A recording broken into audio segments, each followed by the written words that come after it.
I'm a sugar-coated pill, I'm a pigment. And put me down again.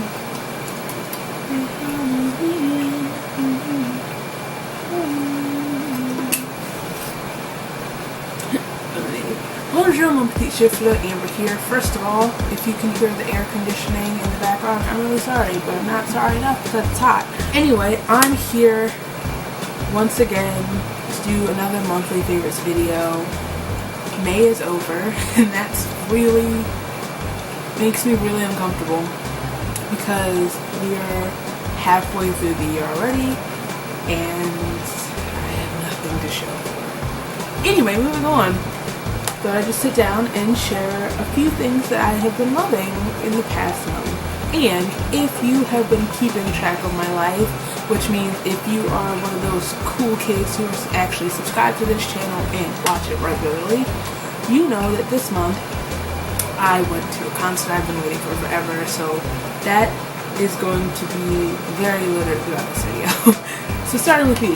The first is a perfume. I love a good perfume. I love smelling good. I love collecting perfumes. I am a perfume hoarder. I have written a blog post on my favorite perfumes. It's actually, I think, time to do a revamped version of that blog post because there are some newer perfumes, not necessarily newer, but like they've come to my life more recently that I am kind of obsessed with. Anyway, this one is one I have been in love with for the longest time, and I finally have it in some shape or form. It's a little purse spray version of Daisy Dream by Marc Jacobs.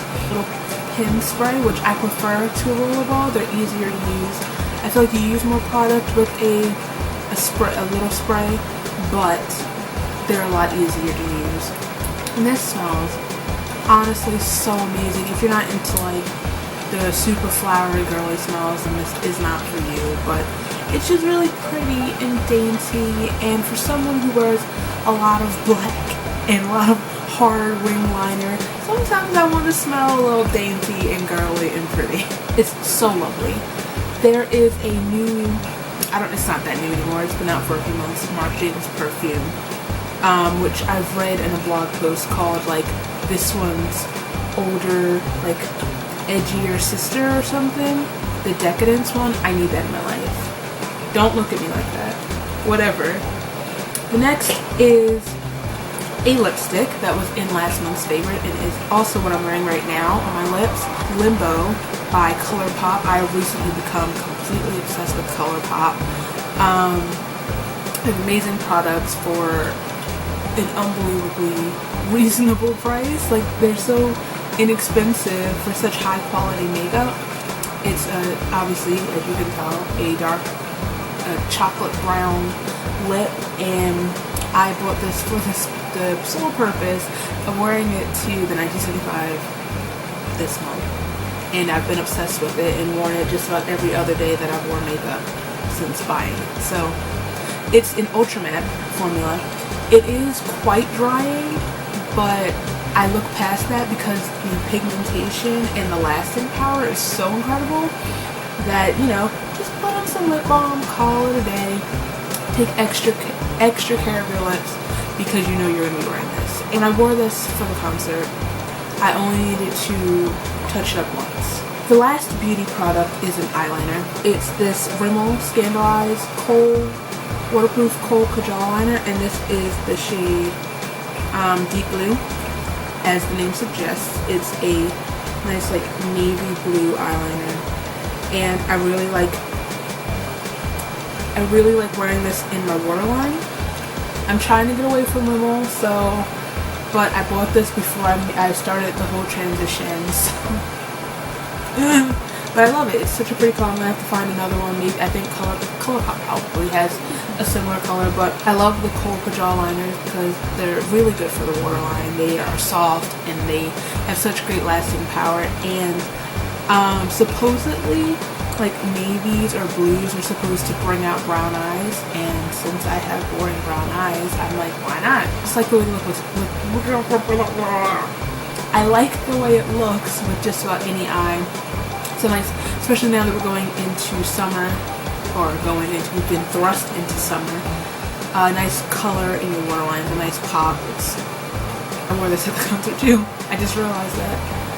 Alright. Next would be clothing bits, and for this category, everything is basically just my outfit from the concert. Starting with this jacket, this denim jacket. I will show you what I can from sitting here, but I will also insert a clip of me wearing it so you can actually see the full effect. I bought the jacket itself from Amazon. It's a Wrangler denim jacket, and it's a men's Wrangler denim jacket. I bought like 3 sizes too big because I wanted that big oversized look for the look I was going for. And then I, as you can see, I not only splatter painted it, but I painted out my favorite lyrics from Ballad of Me, My Brain, which is hilarious because I worked so hard on this jacket, then they took the song out of the set list. That's disrespectful. But nevertheless, the Ballad of Me, My Brain is my favorite song off of Out of Sleep. And I Gotta Look For My Brain for a Bit is my favorite lyric from that song, so I put it on the back of this jacket. There actually is a video, a DIY video of me doing such that I will link below. I also distressed it. You can't really see that in the video as much. Here on the sleeve, on this pocket here, and on the back elbow.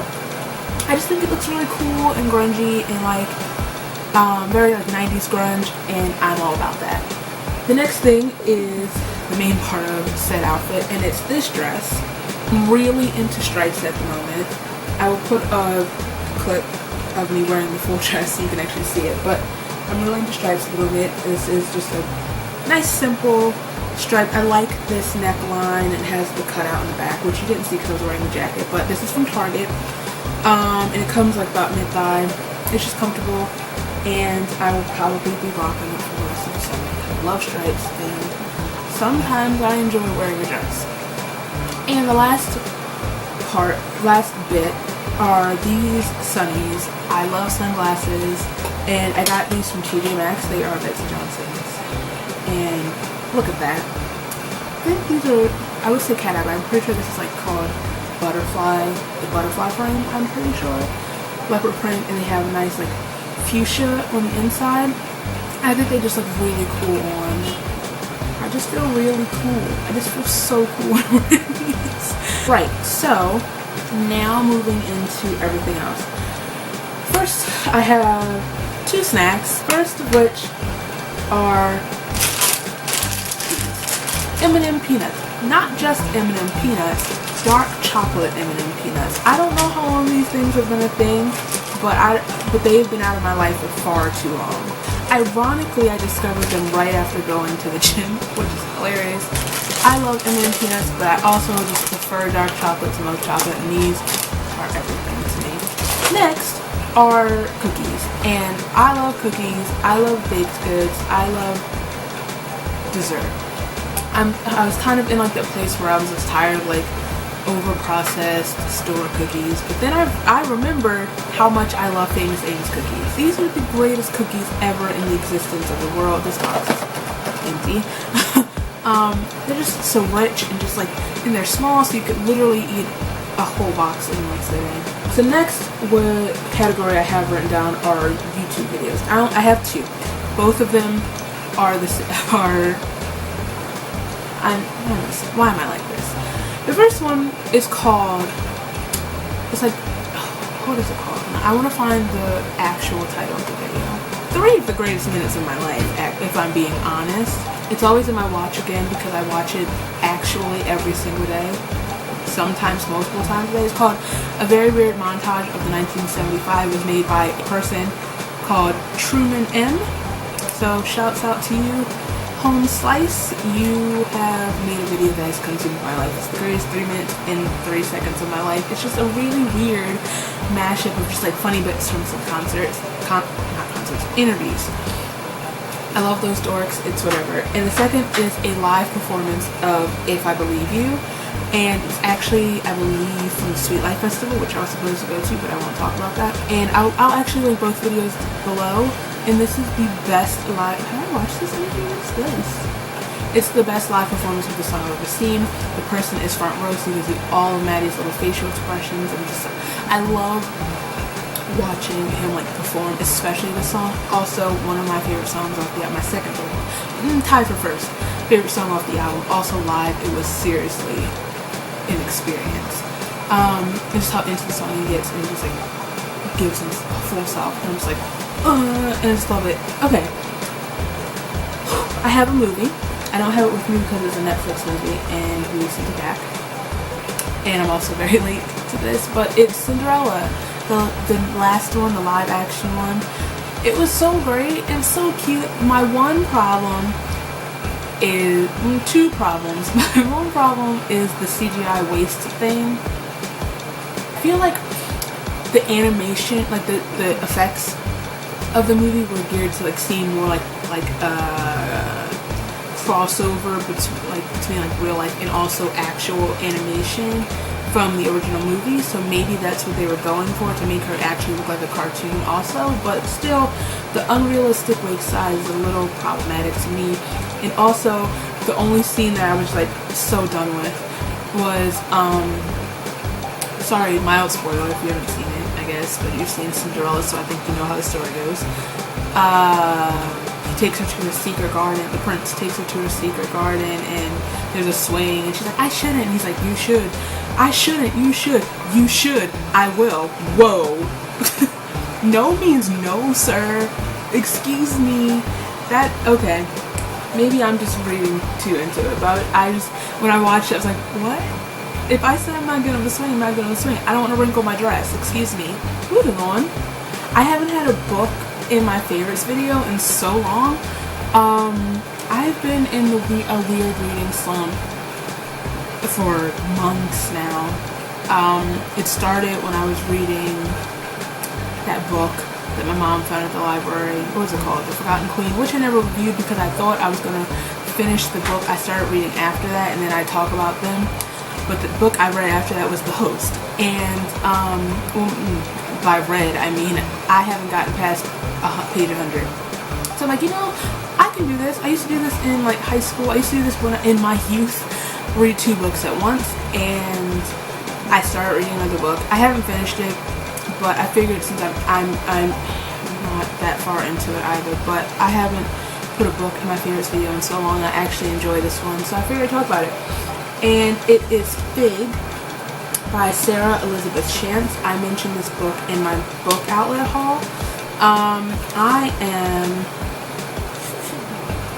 I'm on page 105. That's great for me. Also, can I just throw in my new bookmark? Also, I've been using that Frozen bookmark for like 3 years now. I only know because Time Hop told me. But I have this new bookmark. Never judge a book by its movie. I think that's the greatest thing ever. And so true.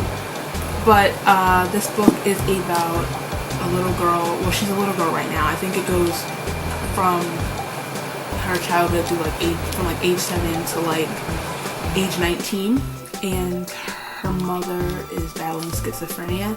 So it's basically about like her childhood, dealing with her mother's mental illness, and as she grows up, I guess, dealing with her own mental illness. So this will hopefully be in next month's favorites as well, and because I will have finished it, and I'll do a whole review on it because I'm actually enjoying it right now. And I just want to talk about a book. I miss talking about books. So lastly would be music favorites. I actually only have 2 things in the music favorites. I'll give you one guess as to which one was.